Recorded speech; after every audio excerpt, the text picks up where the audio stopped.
agora ficou fácil refutar os protestantes. Vamos tratar aqui, né, da serpente de bronze. Sempre que a gente cita as imagens, vem aquele comentário de alguém dizer: não, mas a serpente de bronze Deus mandou destruir. Então vamos refutar aqui os protestantes nessa questão, né, da serpente de bronze. Ele diz: não, Deus mandou destruir depois. Para início, né, da nossa conversa, o texto não diz isso. O texto não diz isso. O texto não diz que foi Deus que mandou o rei destruir. Senão o texto estava lá dizendo: Deus mandou destruir a serpente de bronze que tinha mandado, né, fazer, que ele mesmo mandou fazer. Então o texto não diz isso. O texto diz que o rei fez uma reforma religiosa e ali destruiu, né, aquela serpente de bronze que Moisés tinha feito. Mas veja, não há um mandato, né, explícito de Deus para destruir a serpente de bronze. Da mesma forma como a gente vê no texto, esse pedido, né, de Deus para fazer a serpente de bronze, para o povo contemplar, o povo ir até aquela serpente de bronze, aqueles que eram mordidos por alguma serpente, né? Então, imagine você, né, à beira da morte, e Deus falar para você: olha para aquela serpente de bronze, contempla aquela serpente de bronze, que você vai, né, se curar, você vai ficar vivo. Você faria isso ou não? Então, olha só que figura, né? Que figura que Deus usou nas Sagradas Escrituras para salvar aquele povo, para curar aquele povo. E aquela serpente de bronze é o quê? É uma figura de Cristo. Hoje, se a gente quiser olhar para aquela serpente de bronze, a gente tem nosso Senhor Jesus Cristo, né? Aquela figura era, né, uma figura de Cristo. O próprio Cristo diz isso, né, lá no Evangelho de João, que assim como Moisés, né, ergueu a serpente de bronze em um poste, né, em uma haste, o Filho do Homem também será erguido. Então veja, né, é bom saber disso. Aquela serpente de bronze é uma figura de nosso Senhor Jesus Cristo, né? Então veja, Deus mandou fazer a serpente de bronze. O que é que eu entendo, né? Pelos estudos que eu já fiz, o que é que eu entendo disso? Aquela serpente de bronze foi dentro de um contexto, né, dentro de um período específico. Foi especificamente para aquele local e para aquele tempo. É isso que eu entendo. Ela foi fixada num poste, né, num canto. Não consta nas Sagradas Escrituras que eles carregavam aquela serpente de bronze, por exemplo, da mesma forma que carregavam a Arca da Aliança, que tinha ali 2 querubins em cima. Então não consta, né, nas Sagradas Escrituras que eles conduziam aquela serpente de bronze, da mesma forma que fazia com a Arca da Aliança. Então veja, é um objeto diferente da Arca da Aliança, né? A Arca da Aliança, com aqueles 2 querubins em cima, era o lugar da presença invisível de Deus. Já a serpente de bronze, né, está em outro contexto. O povo estava sendo, né, massacrado ali, mordido pelas serpentes venenosas daquele local. E o povo pede socorro, né, a Moisés e a Deus. E Deus manda Moisés fazer essa serpente de bronze. E quem fosse mordido por uma cobra, né, uma venenosa, olhava para aquela serpente, contemplava aquela serpente. Como eu já disse, né, a gente imagina o povo sendo conduzido, ferido até aquela serpente.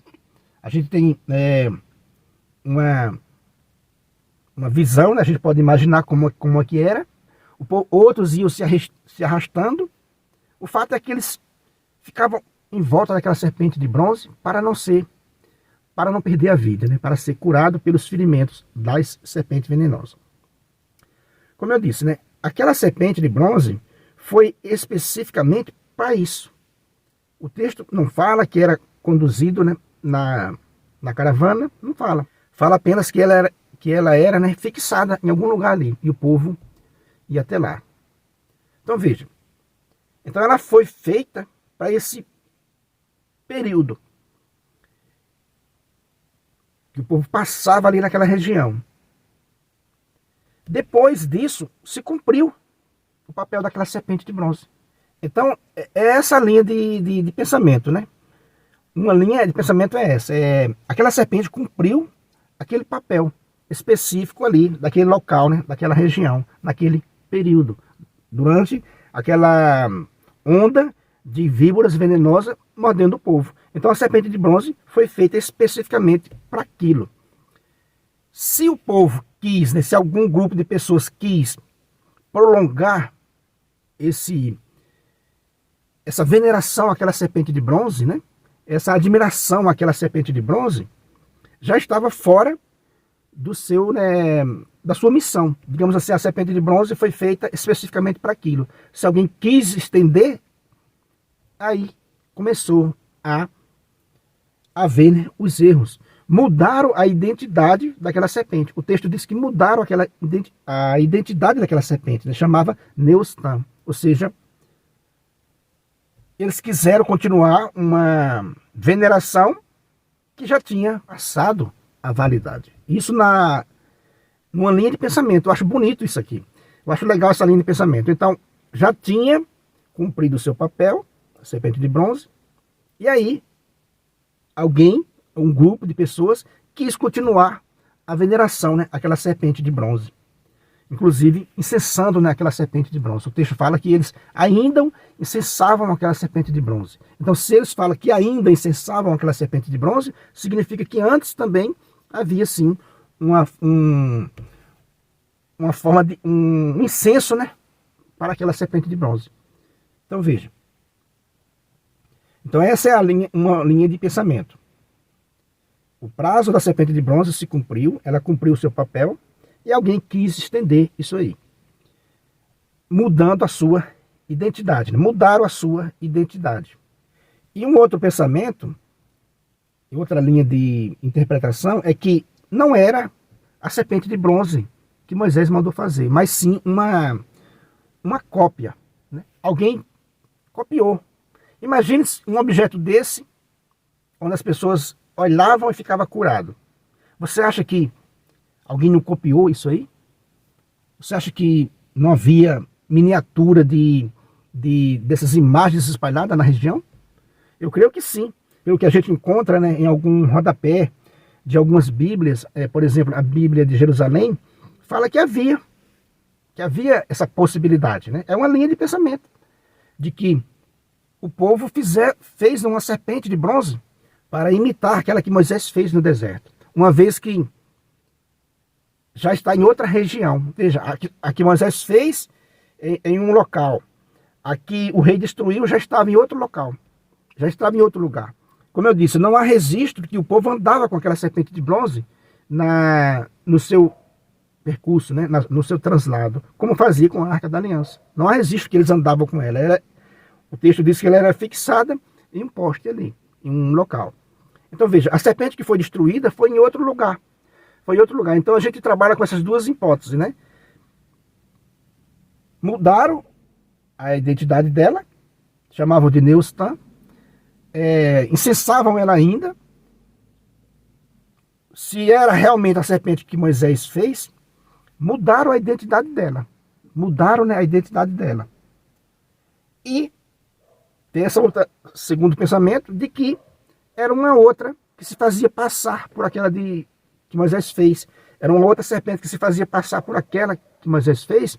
E aí o rei mandou destruir, para não caracterizar, né, idolatria. Porque daí, tanto mudar a identidade da serpente de bronze, quanto falsificar-se uma outra, porque estava, né, em outro local, não estava no mesmo local que ela foi fixada por Moisés. Então existe essa hipótese de que seja outra serpente que se fazia passar por aquela que Moisés fez. Então essas duas linhas de pensamento,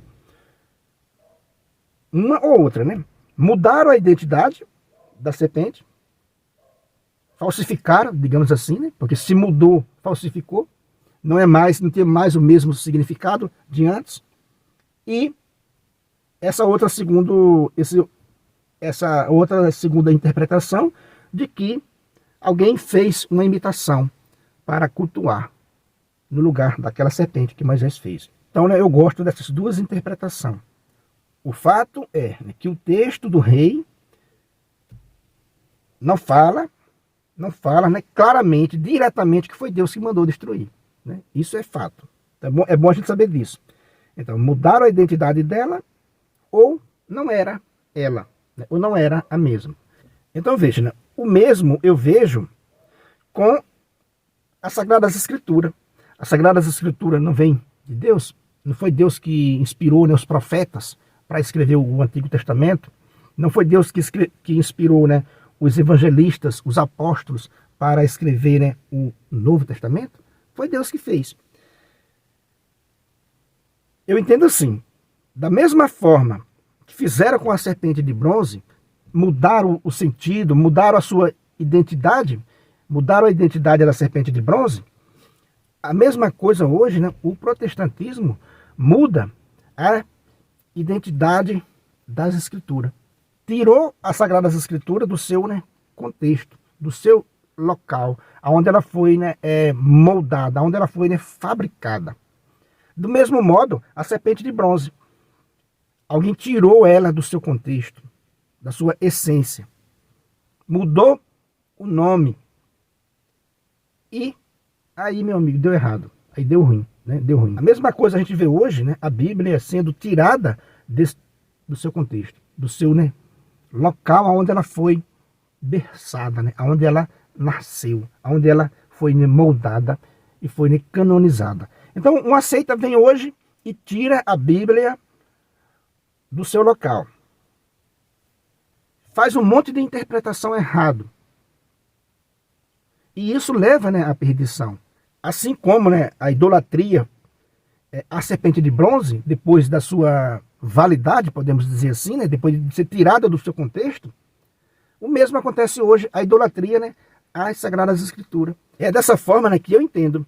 Tiraram a serpente de bronze do seu local legítimo e modificaram. A mesma coisa os protestantes fazem hoje. Pegaram as Sagradas Escrituras e tiraram ela do seu contexto. Por quê? Não existe nada, é bom a gente lembrar, a cada vídeo que a gente fizer aqui nesse canal, é bom a gente lembrar que não existe nada nas Sagradas Escrituras que aprove nesse movimento protestante. Nada, absolutamente nada. Os irmãos protestantes, eles não gostam nem de tocar nesse assunto, né? Eles gostam de tocar no assunto católico, né? Qualquer assunto católico para eles, qualquer dogma católico para eles gostam de questionar. Agora, eles não conseguem perceber esse grande erro, né? Porque nas Sagradas Escrituras não existe nada, absolutamente nada, que aprove, né, o protestantismo. Então, né, dessa forma que eu entendo. Do mesmo modo que pessoas tiraram a serpente de bronze do seu contexto, os protestantes tiram a Bíblia do seu, né, contexto, do seu, né, habitat natural, da sua, né, árvore, da árvore que deu, né, esse fruto chamado Sagradas Escrituras. E não existe nada que aprove esse movimento. E por aí a gente entende esse movimento pagão, né, esse movimento ateu, que tem tanto ódio das Sagradas Escrituras. Por quê? Porque pessoas vão tirando as Sagradas Escrituras do seu contexto, vão interpretando de modo errado. Você vê hoje ateu gravando vídeo com muito ódio das Sagradas Escrituras. Não quer nem saber das Sagradas Escrituras, ofende as Sagradas Escrituras, blasfema as Sagradas Escrituras. Por quê? Por ver tantas interpretações erradas, a pessoa que criou ódio das Sagradas Escrituras. Pode ter acontecido isso. As pessoas interpretaram a serpente de bronze errado, modificaram o seu sentido, e isso irritou o rei, irritou algumas pessoas. Porque interpretaram de modo errado. Fizeram, né, a coisa de modo errado. Assim, estão fazendo hoje com as Sagradas Escrituras. E isso vai criando o quê? Um ódio às Sagradas Escrituras. É tanta enganação, tanta enrolação, tanto pedido de oferta, tanto pedido de dízimo, tanta bagunça que as seitas fazem com as Sagradas Escrituras. E assim, né, a Sagradas Escrituras vai sendo banalizada, desrespeitada, perdendo a sua, né, todo o seu valor, toda a sua essência. Que só tem, né, a sua eficácia, né, a sua essência, todo o seu valor, só tem no lugar, na árvore que deu, né, esse fruto. Ela só é plenamente entendida na igreja. Fora da igreja, ela não é entendida. Então, acaba sendo destruída, acaba sendo banalizada, né? Blasfemada. Isso é o termo correto, né? A Bíblia está sendo, né, blasfemada aí dia e noite pelas seitas. Então é isso aí que eu tenho para dizer nesse vídeo, né? Com relação à serpente de bronze. É má interpretação dos protestantes. Deus mandou fazer aquela serpente de bronze, o povo olhava aquela serpente de bronze, eram curados. Então Deus nunca erra, Deus não é contraditório. Então se alguém mudou a identidade da serpente, né, ou se falsificou a serpente por algum motivo, isso foi o motivo que fez, né, o rei destruir. A mesma coisa é as Sagradas Escrituras. Se você mudar, você vai sendo então, né, desonesto com as Sagradas Escrituras, que as pessoas vão criando raiva das Sagradas Escrituras e vão destruindo as Sagradas Escrituras. Faz todo o sentido, né? Isso que eu disse aqui nesse vídeo. O protestantismo tira as Sagradas Escrituras do seu contexto, deforma as Sagradas Escrituras, muda as Sagradas Escrituras, e aí as pessoas criam raiva das Sagradas Escrituras, vê aí um livro de muitos erros, vê um livro onde as pessoas pegam esse livro para escravizar outras pessoas, por exemplo, né? Então, enfim, é nesse sentido, né, que eu entendo essas coisas. Deixa aí nos comentários o que você entende sobre esse assunto e vamos que vamos, né? Deixa o joinha para fortalecer aqui o nosso canal, compartilha essa mensagem com outras pessoas, se inscreva no canal aí se você não é inscrito ainda. Muito obrigado e fique com Deus.